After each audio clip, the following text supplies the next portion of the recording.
learning. Like the fourth estate has decided now not to work with us on this one, but we are going to do it. And it's already working. I have seen some gated communities here in the community. I have seen several.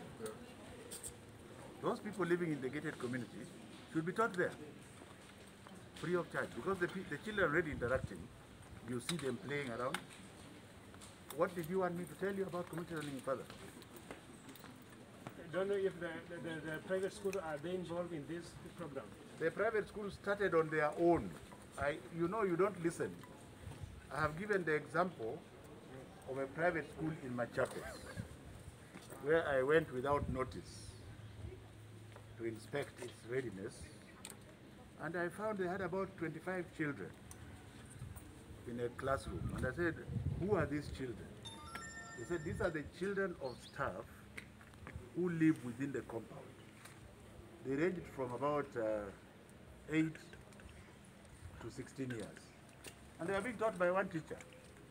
That is community learning. Because you are making so much noise about nothing. You keep asking what is the syllabus. There is no syllabus. The syllabus is in the teacher's head. And I gave the example of the way I was taught how to milk cows during my time. I can tell you how to prepare the breast of an udder. How you get warm water, you clean it with warm water, then you get the milk serve and apply first.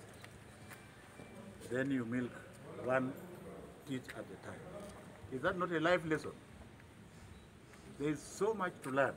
I've also given you, for the uptime time, the example of His Excellency the President himself, who told us he has quite a number of children around where he is living. And he has taken it upon himself to teach one of them how to cultivate in the garden. Have you not heard that one before?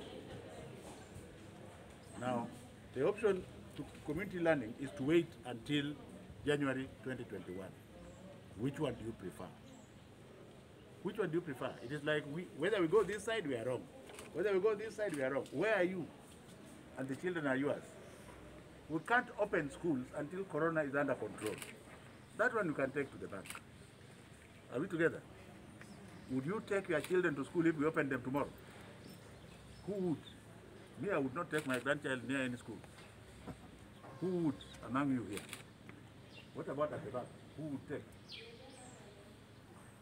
And we have got the Parents Association led by Mr. Mayo, who has consulted all the parents in this country. And the parents have said, for the uptime time, that Corona must be controlled, the curve must flatten before they allow their children to go back to school. The question is, has the curve flattened? In your own opinion, has it flattened?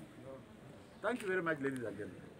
Maybe, Professor, the staff at this community, at this university, have expressed satisfaction with the leadership of the DC. We don't know whether the government is anyway going to extend this term.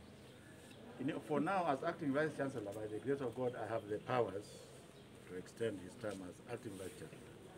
But as far as substantive Vice Chancellor is concerned, there is a legal process which must carry on, isn't it? It looks like, and let me tell you what happened to the situation here. Public Service Commission conducted interviews, identified the Vice Chancellor, 3 of them, that the Council would appoint one. But before the Council could appoint one, after consultation, some busybodies went to court and actually pointed something out which was very serious, that the former chair of Council participated in the interview. Are we together? The law as is now bars the Council from any direct participation in the interview. I'm in the process of changing that law to empower the various councils to be the ones to conduct the interviews and then forward the names for concurrence, then they appoint one after concurrence. So the way it is now, it looks like the process that was that is in the courts is there. Until that person who went to court goes and withdraws it, it's like this excellent university will continue to wallow under acting leadership. It is because of this let me say, not very interesting politics around this area. This is a university, it's not a political party. This is a university, and it's a national university, and one of the best national universities. So who has told you that it belongs to the community here? It doesn't belong to the community here. The community here are hosts to the university, and they will benefit through other things like employment of unskilled workers, and also some of their top skilled workers. But as far as skilled workers are concerned, all Kenyans are able to come and work here, isn't it? Wacha nikimbie sasa.